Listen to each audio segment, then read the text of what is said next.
গত ১৩ তারিখ সন্ধ্যার সময় সদরঘাটে একটি মাছ ধরার ট্রলার দিয়ে ভারতে পালিয়ে যাওয়ার সময় সাবেক প্রধানমন্ত্রীর শেখ হাসিনার বেসরকারি বিনিয়োগ বিষয়ক উপদেষ্টা সালমান এফ রহমান ও সাবেক আইনমন্ত্রী আনিসুল হক কোস্টগার্ডের হাতে গ্রেপ্তার হন।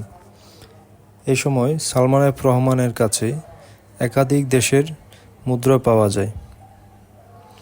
তারপরে তাদের নিউ মার্কেট থানায় একটি মামলায় গ্রেপ্তার দেখিয়ে আদালতে উপস্থাপন করা হয়। এ সময় আদালতে উপস্থিত আইনজীবী তাদের লক্ষ্য করে ডিম নিক্ষেপ করেন। পরে তাদের গারদখানায় রাখা হয়। এ সময় সালমান এফ রহমান একাধিকবার বমি করেন। তারপর পুলিশ 10 দিনের রিমান্ড চাইলে আদালত তা মঞ্জুর করেন।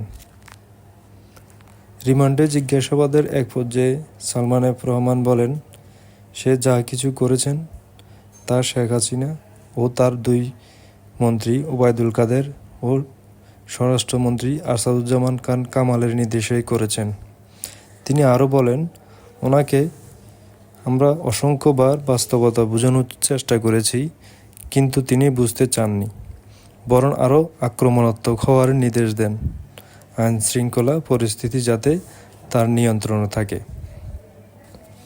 এক পর্যায়ে আনিসুল হককে সহিংসতার কথা জানতে চাইলে তিনি কেবল হাসছেন এবং বলছেন, এসব আমাকে বলে কী লাভ, আমি তো সব হাসিনার নির্দেশেই করেছি, যদি সাজা দিতে হয় তাহলে ওনাকে দেন এবং আইনশৃঙ্খলা প্রয়োগকারী সংস্থার সদস্যদেরকে দেন।